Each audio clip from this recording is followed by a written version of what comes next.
Hey everybody, it's Ron, and I want to tell you a story about business and how that story changed everything. It's Paris in the spring of 1803. Imagine two American diplomats stepping out of a government office into the evening streets of the city, both of them carrying the same stunned expression. The meeting they had just finished was supposed to be routine.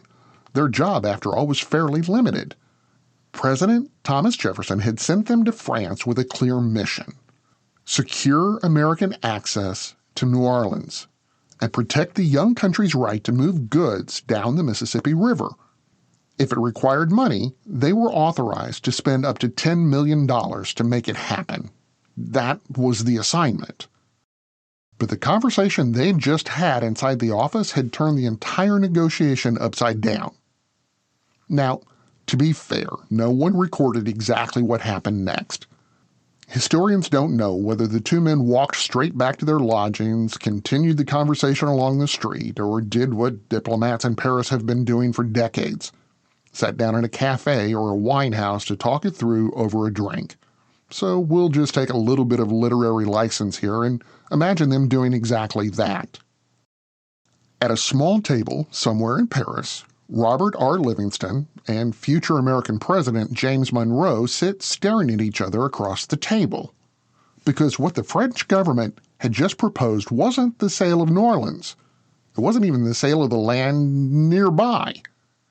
Representatives of Napoleon Bonaparte had just floated the idea of selling the entire Louisiana territory, a piece of land so enormous that it stretched from the Mississippi River all the way to the Rocky Mountains. Neither diplomat had been authorized to buy half a continent. Their instructions had been about a port, a river, a narrow strip of land that would keep American commerce flowing. And here's the thing. Remember, this is 1803. Sending a letter back across the Atlantic to ask Jefferson what to do would take months. By the time the instructions came back, the offer could easily vanish. So the two men sitting in that Paris cafe were suddenly facing a decision far larger than the one they had been sent to make. Do you follow your instructions, or do you take the opportunity in front of you and hope your government approves later? And with that in mind, how did two negotiators end up deciding the fate of a continent without waiting for permission from Washington? And most importantly, how did that moment lead to the largest land purchase in American history on April 30th, 1803?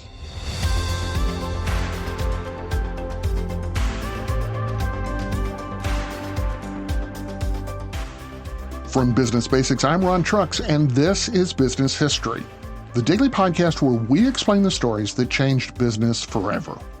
Every date on the calendar has a story where business reshaped the world. Today, April 30th, that story takes us to 1803, when two American diplomats arrived in Paris expecting to negotiate for a single port and instead found themselves facing the largest land deal in history. To understand why the French government suddenly offered to sell Louisiana, you've got to start thousands of miles away from Paris on a Caribbean island where Napoleon's plans for a new empire were falling apart. At the start of the 19th century, Napoleon Bonaparte had ambitions to rebuild France's presence in the Americas.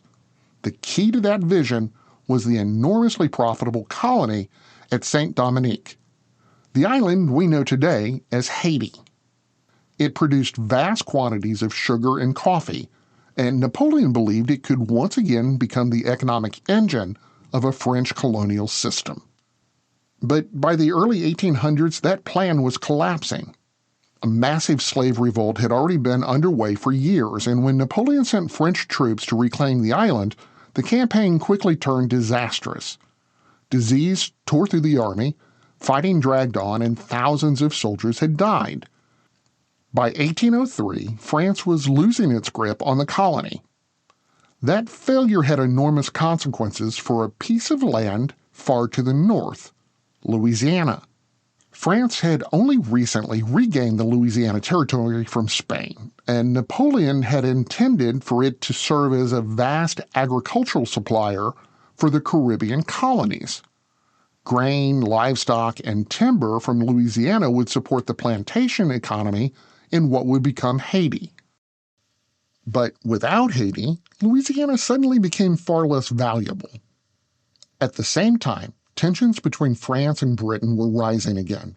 Another war between the two powers looked increasingly likely, and if that happened, British naval power could easily seize Louisiana before France had any real chance to defend it.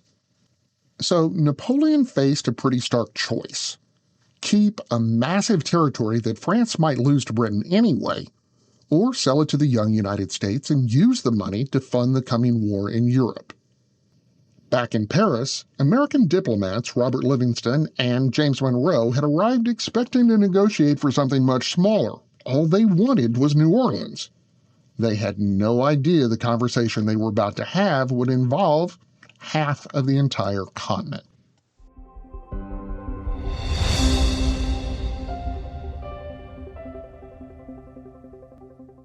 The more you listen to your kids, the closer you'll be. So we asked kids, what do you want your parents to hear? I feel sometimes that I'm not listened to. I would just want you to listen to me more often and evaluate situations with me and lead me towards success. Listening is a form of love. Find resources to help you support your kids and their emotional well-being at sounditouttogether.org. That's sounditouttogether.org. Brought to you by the Ad Council and Pivotal.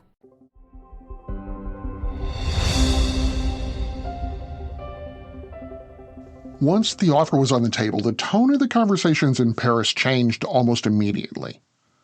For months, Livingston had been working through the foreign minister, trying to secure a single outcome: control of New Orleans. The discussions had been slow, careful, and very limited in scope. But now they weren't. Instead of narrowing the negotiation, it expanded, and the focus shifted quickly to a single question: what would this purchase cost? The first numbers that came from the French side were high, far beyond what the Americans had been authorized to spend. Livingston and Monroe didn't reject them outright, but they didn't accept them either. They pushed back, carefully at first, testing how serious the offer really was and how much room there might be to move. But something to understand, the conversations didn't stretch on for weeks or months. They moved a lot faster than that. Both sides understood that timing mattered, even if they were thinking about it for different reasons. The French wanted to turn land into money while they still could. The Americans understood that if they hesitated too long, the opportunity might disappear. So the numbers began to shift. Back and forth, offer and counteroffer, each side adjusting enough to keep the conversation moving forward. And over the course of a few days, the distance between those numbers closed until they found a figure that they could settle on: $15 million. It was a number large enough to matter and small enough to accept. And once it was on the table, the real question returned. Not what was the land worth, but who had the authority to agree to it. There was no time to ask. No way to send word across the Atlantic and wait for instructions without risking the entire deal. So Livingston and Monroe sat with the decision they had been handed, knowing exactly what it meant. If they said no, the opportunity might vanish. If they said yes, they would be committing their government to something far beyond what they had been sent to do. And in the end, you probably figured it out, they chose to act. They agreed to the terms, finalized the structure of the deal, and began drafting the treaty that would transfer Louisiana from France to the United States. A decision made in a matter of days, one that would take weeks to reach Washington, and one that would change the country long before anyone at home even had a chance to weigh in.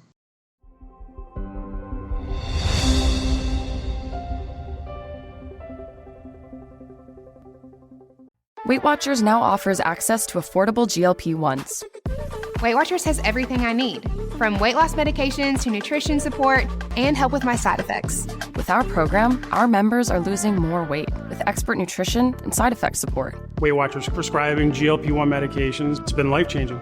Better results, expert support, lose more weight, make it last. Get started for as low as $25 at WeightWatchers.com. All medications require eligibility and prescription. First month as low as $25 with a 12-month Med Plus plan. Does not include the cost of GLP-1 medications.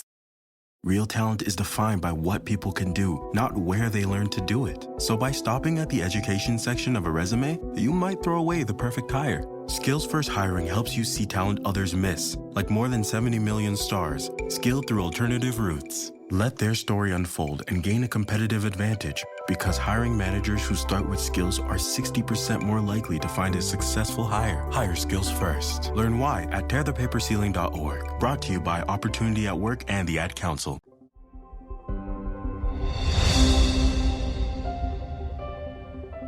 The agreement Livingston and Monroe reached in Paris didn't stay in Paris for long. News of the deal had to cross the Atlantic just as slowly as the instructions they never had waited for. But by the time the details reached Thomas Jefferson and the government in Washington, the decision had already been made. There was no negotiation left to manage, only a choice to accept it. And what they were being asked to accept was enormous. With a single treaty, the nation's territory instantly doubled. Land that had once been controlled by European empire suddenly became open to American settlement, trade, and expansion. Just as important, the Mississippi River and the Port of New Orleans were no longer uncertain gateways for American commerce, but secure arteries for a rapidly growing economy. For farmers moving west into the Ohio and Mississippi valleys, that security mattered enormously. Crops that had once been difficult to ship to distant markets could now move more reliably downriver.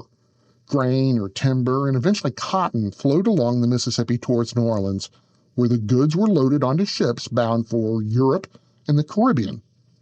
Within a generation, that river system would become one of the busiest commercial corridors in the world. The Purchase also reshaped the politics of the young republic. President Thomas Jefferson had long believed in a strict reading of the Constitution, and nowhere in the document did it clearly grant the federal government the power to buy foreign territory. Yet, the opportunity presented by the Louisiana Territory was just too large to ignore. Jefferson ultimately decided that securing control of the Mississippi and opening vast new land for American commerce outweighed the constitutional uncertainty, a choice that he would make many times again. The Senate agreed, ratifying the treaty and committing the United States to a transaction that would echo across generations. As I've said, what had begun as a negotiation for a simple port had turned into the largest land purchase in American history. A deal negotiated by two diplomats who had not even been sent to buy the land in the first place. And the treaty, formalizing that decision, was signed in Paris on April 30th, 1803.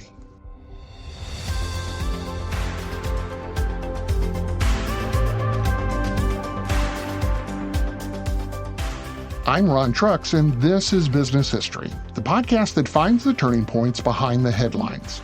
To hear more stories like this, follow us on Apple Podcasts, Spotify, YouTube, or wherever you listen. And if you're enjoying the stories, please don't forget to subscribe and leave a quick review. It helps more people find the story behind the business. And if you want to actually understand business without the fluff or the buzzwords or the MBA language, start by visiting us at businessdailypodcast.com.